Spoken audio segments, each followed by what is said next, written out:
Yes. I mean, that was the first game I've had with multiple touchdowns. So for me to go out like that and in a win against South Carolina, it was just a great way to end my career in Death Valley. It was a night I'll never forget.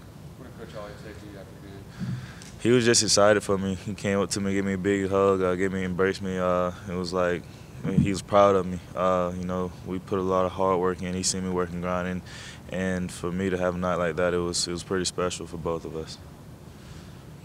He said C.J. Fuller's mom was there on Saturday night. Did you get to see her after the game? Did you get to talk to No, her? I actually got to see her during Tiger Walk. She was standing there right beside my mom. They still remain really good friends, and so to see her was really great. She seemed to be in good spirits. Happy to see us all. It was just great to see her again. So. You said after the Wake Forest game when you had a big game that you kind of felt like his spirit was with y'all with the backs that night. You kind of feel the same way about this game? Yeah, I mean, like I said, seeing his mom earlier, it was great for me. I had CJ on my mind, still have him on my mind a lot. But I just feel like he's been with us this whole season. He's been a great friend, great teammate, and his legacy still remains part of this team very much so.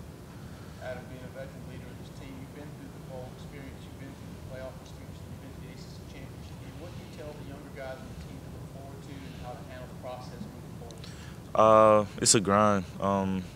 This game has just as much importance as the first game of the season. It's a big game because we have everything that we're working for at stake here. So we just got to come out prepared, ready to work, and attack the week like we would any other week, and just remain focused and locked in, and then go out and be prepared to play a complete four-quarter game. What do you remember about that Pittsburgh game 2 years ago? A lot of frustration, a lot of guys just kind of wishing that we hadn't really played a close game. Well, we had, but going back and forth like that was just kind of frustrating because we couldn't really put them away. So then at the end of the game, just a lot of frustration, a lot of people shocked at what was really going on. So, we were definitely weren't expecting that, but at the end of the day, you get what you put in the work for. We kind of. I'm not saying we let that one slip. We weren't prepared, but we just didn't come out and have our best day. So, we just kind of got to put that one. There were guys on the team there, so we just got we're gonna try not to let it happen again. We just got to come out and have a great week of practice and pray that we can come out and have a better day on Saturday. The bigger goals that are out there, obviously, whatever. Do you worry at all about taking for granted just how special it is to play for an ACC championship, just the simple fact that you've done it 4 years in a row? Do you worry about taking it for granted? Sometimes you can. Around here, especially for our class, there are some guys who've been here. They don't know anything but ACC championship, and sometimes you tend to put that in. You don't take it for what it's really worth. There are guys in my class. We know what it's like not to be in the ACC championship game. The fifth-year guys. So it's definitely something that shouldn't be taken as lightly as some people do. I'm not saying that's on our team, but I just feel like some people don't know how to really appreciate it the way some others do.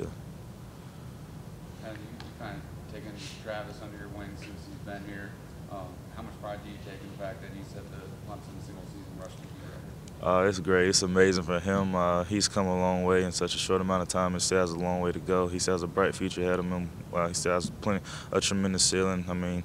So at the end of the day, he can probably get 25 if he wanted to, or if not more. There's no telling. But to see the growth he's made and all the steps and records that he set is truly special, and I'm very happy for him. Where do you see Travis now compared to maybe where you saw him the first time? This is a big growth. Is it as significant as anybody? Yes. It's physically. He's gotten strong. He's put on some weight, and he's kind of harder to bring down. But mentally is where I've seen most of his growth, just from his defensive recognition and his ability to push through and grind through all the hard times. Where last year, he kind of. I'm not gonna say he faded away, but he kind of faded, and he knows it. But we just kind of worked on that, kind of just through the off season, preparing him, trying to guide him, me and Taven and Coach Elliott and kind of everybody in the room, just kind of talking with each other about how it's going to take all of us, and it's going to be a long season, and we have to be prepared mentally and physically, like taking care of our bodies and stuff like that to embrace the grind and prepare to play a long season. Coach Elliott said he's spent a lot of time over the last couple of years trying to figure out what buttons to push Travis to kind of get him to that next level. How have you viewed that, and do you think that Travis has sort of handled that button pushing well? Travis is a very happy-go-lucky guy. I don't think there's many buttons that you can push, but whenever Travis is hungry for it, Travis will go get it. He's just the kind of guy, he's going to keep his spirits up. He tends not to get frustrated too often. I mean, he cares about what he does, but in order for one bad play not to build another one, he kind of has that one-play mentality, or just, all right, flush it and let's move on. But, I mean, he's just a work in progress, like I said. I mean, he still has so much more potential that's untapped, but he's definitely made all the right strides. And honestly, at times you don't even need to push a button. He just has it like right out the gate. I mean, he's just blessed like that. But he's definitely special, and just tends to move on and forget about the play. He's hard to frustrate him. I mean, along those lines, he did get frustrated a couple of weeks ago, and you know, sort of, I think for people who've been around him a little bit here, like, oh, Travis gets frustrated because he is so happy-go-lucky. Right. Coach Elliott seems pretty happy about that side of it. Is that one of those things that almost you kind of have to say, like, hey, it's okay to get mad every now and then, like, let that Yeah. every now and again? I remember once Coach Elliott was like, he was glad to see us frustrated because it shows that we care.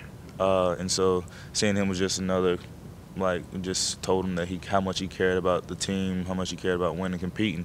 And so for him to, it's not always going to be easy. Of course, he's had more success than he's had failures, but I mean, every once in a while, it's also a humbling thing, not just for him, but for all of us. But I mean, just to learn to deal with the adversity and push through. I mean, it's just kind of something that we all need in life, and we all need playing the game of football. Had you seen him angry like that before? I have before. Freshman year, going into that camp, we all tend to hit that wall.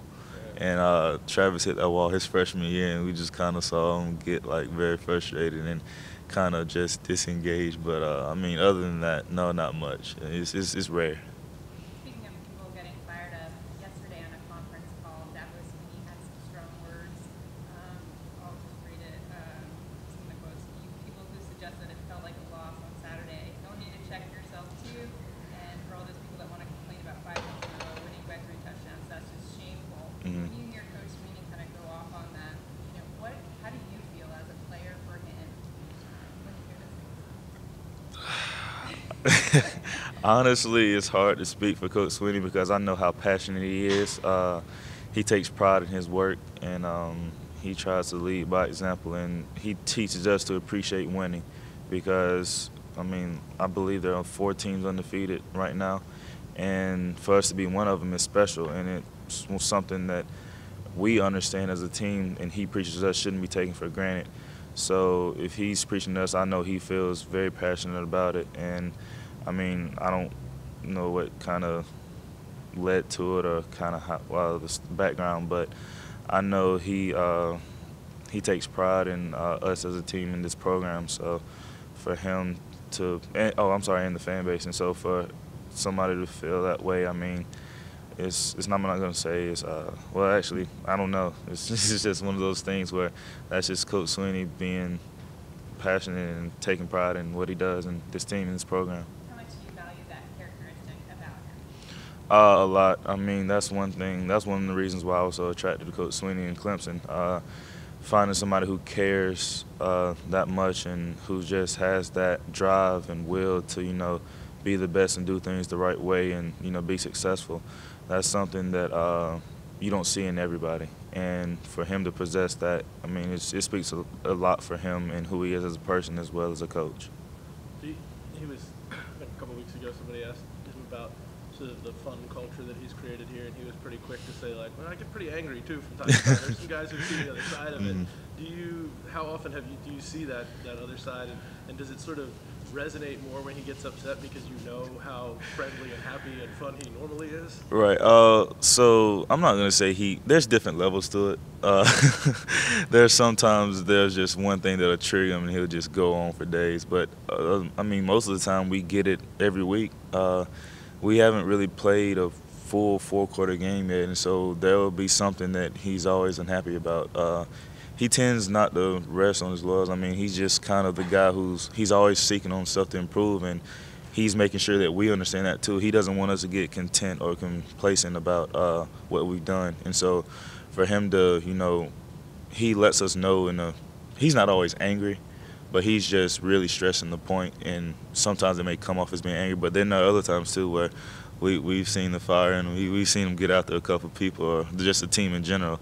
But he won't do it unnecessarily. He's just kind of the guy who just kind of hands it out as needed and when needed. He understands, picks his points when to drive his point across in that kind of manner or fashion. You let Christian have it after the Heisman vote. Have you ever seen him get that angry at Christian before?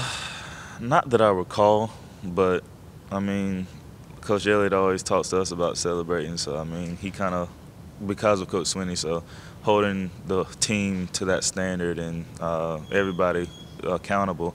I mean, it's just who he is as a person. I mean, he doesn't let things like that slide. He wants us to be, I guess, as professional on the field as we are off the field. Just kind of handle our business and do things the right way and not draw too much attention. But just go out, do our work, and then take it on in. Did Dabo show some of that fire in the halftime of that? Yes. I mean, what happened in the locker room, what he said in the locker room, I feel like that's a conversation that should stay there. But he definitely told us that we had needed to go out and play a better second half than we did the first half. Thanks, Adam. All right, thank you.